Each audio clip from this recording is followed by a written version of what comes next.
Hallo meine Freunde, hola Madridistas. Es ist inzwischen 1,5 Tage her, dass wir aus der Champions League geflogen sind. Ja, und ich muss sagen, gestern hatte ich keinen leichten Tag, hatte die letzten 24 Stunden keine gute Laune. Aber the show must go on. Unsere Spieler haben in dieser Saison noch 7 Spiele, in der sich unsere Nationalspieler wahrscheinlich schon auf die WM vorbereiten. Aber vor allem muss Real Madrid auch mit der Planung für die Saison 26/27 starten. Und da gibt es in Spanien wilde Gerüchte. Arbeloa bleibt, Arbeloa geht, Klopp kommt, Allegri, Deschamps etc. pp.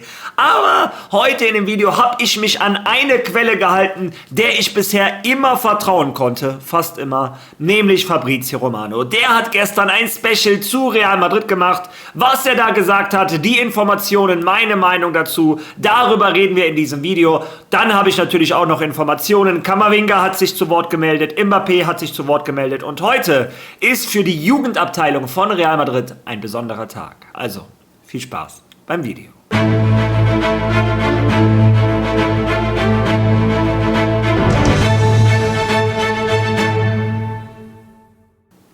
Ja Leute, heute ist Spieltag. Zwar nicht für die erste Mannschaft, sondern in diesem Fall für die A-Jugend von Real Madrid. Und es ist ein ganz besonderer Spieltag. Die Jungs spielen heute im Halbfinale der Youth League gegen Paris Saint-Germain. Das Ganze um 18:45 Uhr könnt ihr verfolgen auf Real Madrid TV und auf RM Play für diejenigen, die eine Premium Madridista Karte haben. Ja, heute starten die Final Four in Nyon, wenn ich mich nicht täusche. Und unsere Jungs möchten zum zweiten Mal in der Geschichte die Youth League gewinnen. Dieser Kader ist gepickt mit Jungs, die wir teilweise schon aus der ersten Mannschaft kennen. Joan Martinez ist dabei, auch vorne ein Janez ist dabei, etc. Einige interessante Spieler für die Zukunft von Real Madrid. Und als Madridista hat mich die Jugendarbeit immer schon sehr interessiert. In diesem Jahr aber etwas mehr als in den letzten Jahren, weil wir jetzt einen Trainer haben, der sehr viel auf diese Jungs setzt. Dazu hat Real Madrid wirklich eine tolle Generation. Die sind bereits Meister in ihrer Gruppe in Madrid geworden, mit Abstand gegen Atletico Madrid locker gewonnen. Die sind auch in der Youth League, wie gesagt, schon im Halbfinale und auch immer wieder spielen sie bei Castilla, teilweise schon in der ersten Mannschaft. Also ich drücke unseren Jungs heute natürlich die Daumen. Jeder, der Zeit hat, ab 6:45 geht es los. Ja, kommen wir von den Junioren zu den Senioren und da haben sich die ersten Spieler nach der Niederlage in der Allianz Arena zu Wort gemeldet. Und der wohl traurige Hauptprotagonist des Abends war ein Eduardo Camavinga. Der hat gestern Folgendes gepostet. Ich übernehme die Verantwortung für meinen Teil. Ich möchte mich bei meinem Team und bei allen Madridistas entschuldigen. Danke für eure Unterstützung. A la Madrid immer. Ja, ich habe ja gestern meine Meinung schon zu Eduardo Camavinga ein bisschen geäußert. Eduardo Camavinga war ein sehr vielversprechendes Talent. Ich erinnere mich daran, als er mit 16, glaube ich, gegen Paris ein überragendes Spiel gemacht hat. Die ganze Fußballwelt war überrascht, wo kommt dieser Junge her? Und ich muss auch sagen, als Madrid ihn mit 18 geholt hat, in seiner ersten Saison bei Real Madrid, war er überragend. Sobald er auf den Platz gekommen ist, hat er die Spieldynamik geändert, hat immer frische Energie gebracht, hat der Mannschaft geholfen. Es hat Spaß gemacht, dem Jungen zuzusehen. Ja, aber genauso ehrlich muss ich auch sagen, die Entwicklung von dem Camavinga in den letzten Jahren ist stagniert. Der ist inzwischen 23, der ist bald 5 Jahre bei Real Madrid. Und ich muss fast sagen, seine erste Saison war die beste. Es kommt noch dazu, dass er von Saison zu Saison zu Saison immer weniger Spielminuten bekommt, immer weniger wichtig wird seine Rolle in der Mannschaft. Das ist ja eigentlich der genaue Gegenteil von dem, was passieren soll. Ein junger Spieler soll kommen. In den Textbüchern bei Real Madrid funktioniert das mehr oder weniger wie bei einem Arda Güler, der ist ein Paradebeispiel. In der ersten Saison ein paar Minuten, danach ein paar mehr und ab der 3., 4. Saison erwartet man schon, dass die Stammspieler werden und dann von Jahr zu Jahr besser. Ja, und das, was bei einem Arda Güler gerade richtig gut läuft, das läuft bei einem Eduardo Camavinga genau andersrum. Das sind die Abende, wo Real Madrid von ihren Spielern erwartet: ja, was Besonderes zu sehen. Und der einzige Spieler, bei dem man in der Allianz Arena wirklich, wirklich was Besonderes gesehen hat, war in diesem Fall Arda Güler. Wobei ich auch sagen muss, viele andere Spieler haben mir auch gefallen. Mir persönlich hat ein Bellingham sehr gut gefallen. Ja, mir persönlich hat ein Militao sehr gut gefallen. Ein Fede Valverde ist viel gelaufen, etc. pp. Also, ja, und Eduardo Camavinga, es kommt ja noch dazu, dass abgesehen davon, dass er sich mental nicht weiterentwickelt, dass er die Seriosität der Position, die er spielt bei Real Madrid, nicht erfüllt, fehlt ihm auch die Seriosität beim Treffen von Entscheidungen. Ich bleibe dabei, die gelb-rote Karte war komplett überzogen und darf der Schiedsrichter niemals geben. Aber als Camavinga darfst du ihm auch gar nicht die Chance geben, das zu geben. Lass den Ball da, schmeiß den ein bisschen nach hinten, renn 3 Meter nach hinten, du gewinnst doch eh nichts durch diese Aktion. Ja, wie gesagt, Eduardo Camavinga ist einer der Hauptverkaufskandidaten in dieser Saison. Ich kann das verstehen. Aber die ersten Quellen in Spanien behaupten, dass seine Entourage ganz klar macht, Eduardo Camavinga denkt nicht einmal dran, Real Madrid zu verlassen. Er wird nächste Saison wieder bei Real Madrid spielen. Ja, und das ist auch so eine Sache. Die echte Welt ist kein Fußballmanager, wo du einfach entscheiden kannst, so, du gehst, du kommst etc. pp. Die Spieler haben einen Vertrag mit einer Laufzeit und wenn die Spieler es wollen und darauf bestehen, spielen die bis zum Ende des Vertrages bei Real Madrid. Dazu musst du natürlich auch noch den wirtschaftlichen Aspekt bedenken. Als Florentino Perez, wir sind leider, oder Gott sei Dank, sind wir keine Ölmannschaft, die ihr Geld aus Katar bezieht oder was auch immer, die Benzinpreise mal eben nach oben hin kann. Obwohl, die sind schon hoch genug, aber ihr wisst, was ich meine.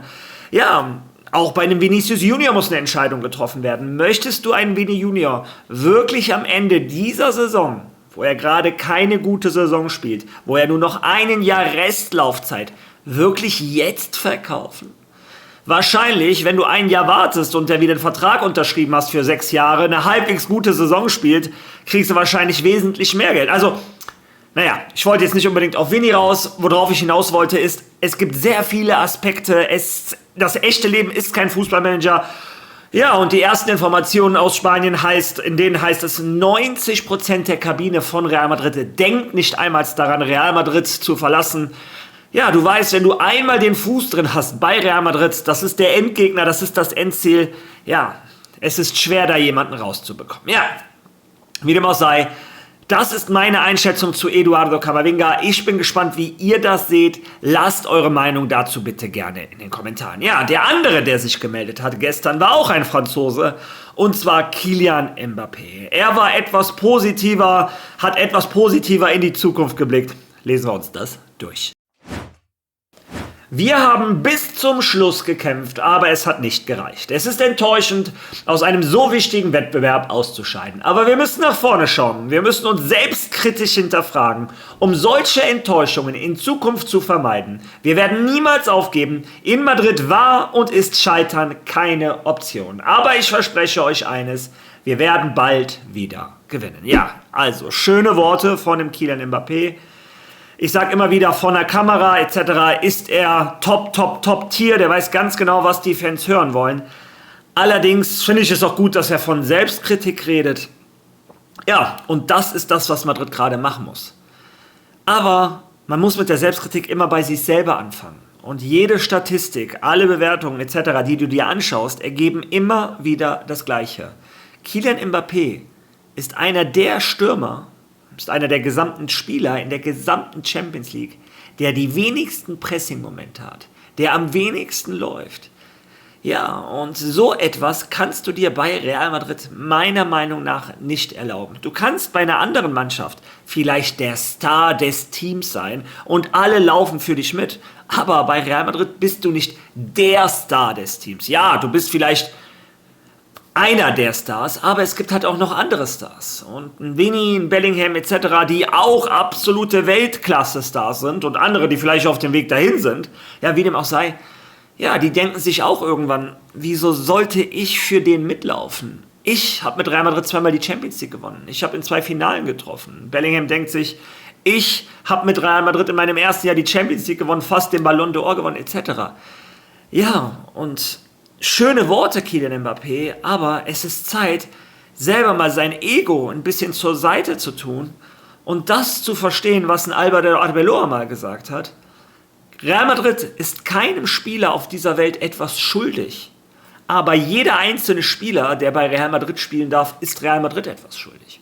Und erst wenn das in den Köpfen von den Spielern ist, ja, erst dann kann diese Mannschaft eine echte Entwicklung nehmen. Denn so, wenn es so bleibt, wie es ist und keine Veränderung im Charakter der Spieler passiert, dann stehen Real Madrid dunkle Zeiten voraus. Das ist auch einer der Gründe, warum es mir in den letzten 24 Stunden nicht gut ging, weil ich keine Lösung für dieses Problem gefunden habe, außer Hunderte von Millionen Euro zu verlieren, was Real Madrid sich nicht leisten kann, oder ein generelles Umdenken in der Kabine. Ja, allerdings kann Real Madrid nicht davon ausgehen. Real Madrid muss die Zukunft planen und es ist zurzeit unmöglich, euch eine 100% richtige Aussage weiterzugeben. Denn der Marca schreibt A, AS schreibt B, OK Diario schreibt C, ABC, die Zeitung in Spanien schreibt E, jetzt komme ich mit Buchstaben hier durcheinander, aber ihr wisst, worauf ich hinaus möchte.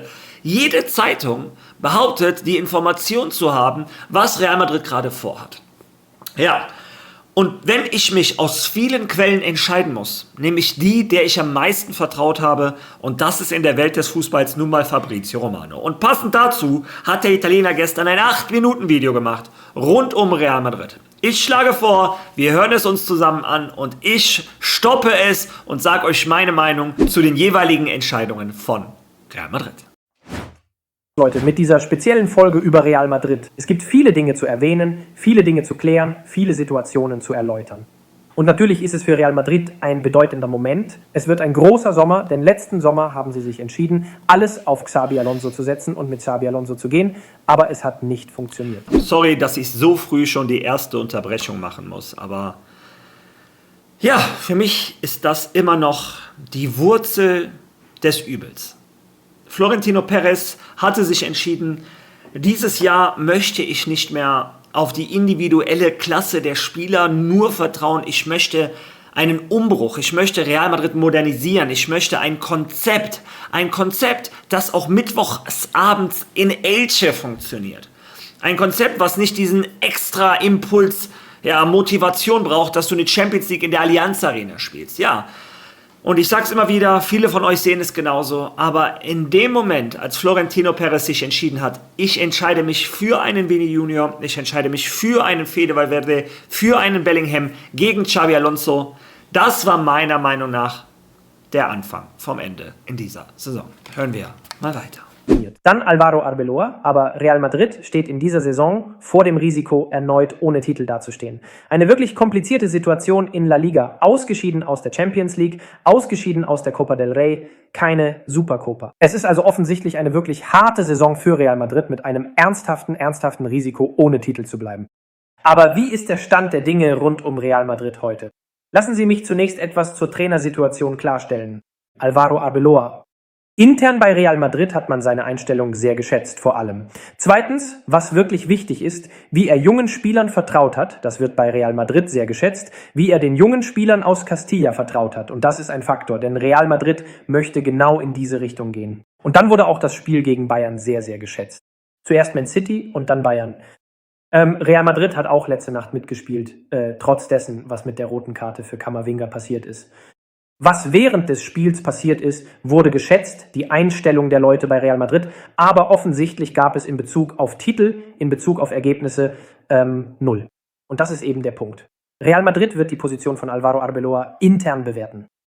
Es ist möglich, dass er den Verein noch bis zum Ende der Saison verlässt, während Real Madrid bisher weder Arbeloa noch offiziell irgendetwas mitgeteilt hat. Ich beantworte einige eurer Fragen zu Trainern. Heute gibt es viele Gerüchte über Zinedine Zidane. So, bevor der jetzt über Zinedine Zidane redet etc., zu Álvaro Arbeloa. Ja, und ich gebe Fabrizio Romano teilweise recht. Ich glaube, kein Mensch auf dieser Welt macht alles richtig oder alles falsch. Es gibt Entscheidungen bei dem Álvaro Arbeloa, die ich absolut feiere. Sein Vertrauen in die Jugendarbeit von Real Madrid. Ein Thiago Pitarch hat wichtige Minuten bekommen, wenn es drauf ankam. Also nicht diese Alibi-Minuten, wenn Madrid schon 3-0 geführt hat etc. Nein, der hat wirklich Vertrauen in die Jugendakademie von Real Madrid. Nicht nur bei dem Thiago Pitarch, ein César Palacios hat gespielt, ein Manuel Ángel hat gespielt. Immer wieder an Yáñez etc. haben wir die Jungs in der ersten Mannschaft gesehen. Das war überragend. Mir gefällt auch die Leistung gegen Manchester City und gegen Bayern. Da muss ich Fabrizio Romano recht geben, verstehe ich den Vorstand von Real Madrid. Allerdings gibt es auch einen ganz großen negativen Punkt hinter Álvaro Arbeloa. Und zwar sein Verhalten gegenüber der Starspieler. Dass er immer wieder, ich möchte nicht Arschkriechen sagen, ich glaube nicht, der ist ein Arschkriecher. Wir wissen auch nicht, ob das aus dem Vorstand so vorgegeben wird, aber man hat das Gefühl, ein Vini, ein Mbappé dürfen sich erlauben, was die wollen und die spielen trotzdem immer. Ja, und das ist ein großer Kritikpunkt. Eigentlich sagt mir mein Herz, ja, Álvaro Arbeloa soll noch weiter Trainer von Real Madrid sein, der versteht den Madridismo, aber nur, wenn er auch wirklich sämtliche Freiheiten, sämtliche Macht hat und er auch selber sagt, ey, weißt du was, Vini, heute ist nicht dein Tag, raus mit dir. Oder, weißt du was, Mbappé, du arbeitest nicht, raus mit dir. Oder Bellingham, was auch immer. Dann wäre Álvaro Arbeloa der richtige Mann.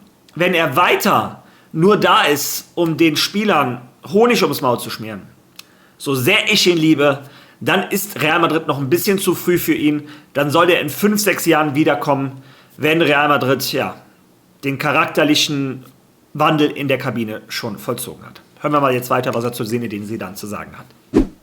Was ich euch sagen kann, ist, dass Zinedine Zidane eine mündliche Vereinbarung hat, nach der Weltmeisterschaft neuer Trainer der französischen Nationalmannschaft zu werden. Das bleibt weiterhin so. Ein fantastisches Verhältnis zu Florentino Pérez, aber es ist eine mündliche Vereinbarung mit Frankreich. Aber Leute, es ist eine mündliche Vereinbarung. Nichts ist unterschrieben, also sollte man im Fußball niemals nie sagen. Aber ich sage euch seit November immer wieder, Vereinbarung Frankreich-Zidane für den Job. Viele Fragen zu Didier Deschamps, aber wie ich euch gesagt habe, weiß ich aktuell nichts von konkreten Kontakten zwischen Deschamps und Real Madrid. Real Madrid führt weiterhin interne Gespräche über Trainer und einer der Namen, der intern immer wieder genannt wird, ist Jürgen Klopp. Aber im Moment noch einmal zur Situation um Jürgen Klopp. Er hat definitiv einige große Fans im Vorstand von Real Madrid, die ihn sehr schätzen. Aber für Real Madrid muss alles bei Jürgen Klopp beginnen. Wenn Klopp wirklich zum täglichen Job als Trainer zurückkehren möchte oder nicht, das muss Real Madrid erst verstehen, bevor sie sagen, okay, wir wollen Jürgen Klopp verpflichten. Im Moment ist es also eine Situation, die noch nicht als fortgeschritten oder konkret betrachtet werden kann. Dann, Leute, vergesst nicht, dass Real Madrid Toni Kroos zurück zum Verein holt.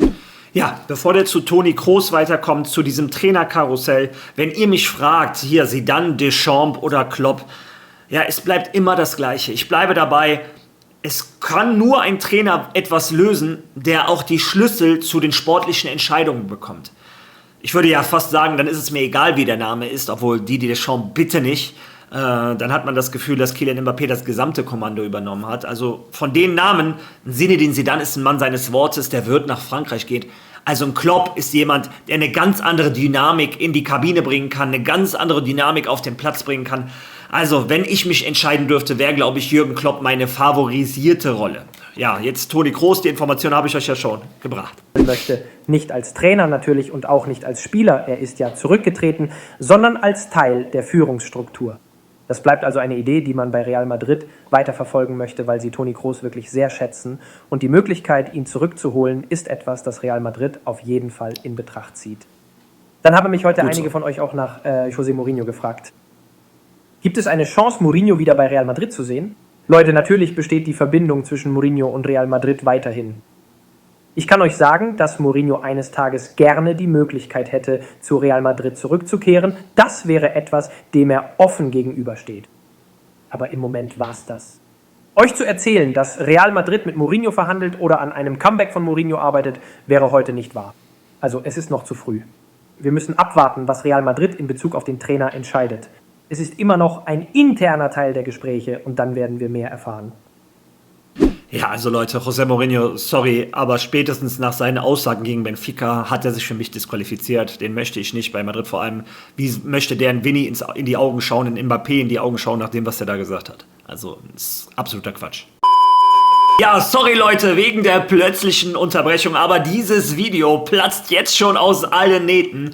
Ich würde vorschlagen, den zweiten Teil meiner Reaktion, da können wir morgen drüber schauen. Da redet er über die Spieler, dessen Verträge am Ende der Saison auslaufen. Antonio Rüdiger, Dani Carvajal und David Alaba. Aber er hat ja auch selber in dem Video angekündigt, dass er heute ein Video darüber machen möchte, welche Spieler mit Vertrag Real Madrid verlassen sollen. Also noch einmal ein Thema, das ich sehr interessant finde, und ich würde sagen, das passt ja dann auch in einem Video, dass wir das morgen zusammenfassen. Heute ging es dann eher um die Trainer und morgen dann eher um die Spieler. Ja, ich hoffe, dieses Video hat euch trotz der plötzlichen Unterbrechung gefallen. Wenn ja, seid so lieb, lasst ein Like auf diesem Video, kommentiert dieses Video, und wer noch kein Follow da gelassen hat, wäre schön, wenn du das machen könntest. Wir sind auf dem Weg zu den 30.000. Es wäre sehr nett, wenn du mich dabei unterstützt. Ja, und ich würde vorschlagen, morgen sehen wir uns mit dem nächsten spannenden Video rund um Real Madrid. Bis dahin. A la Madrid!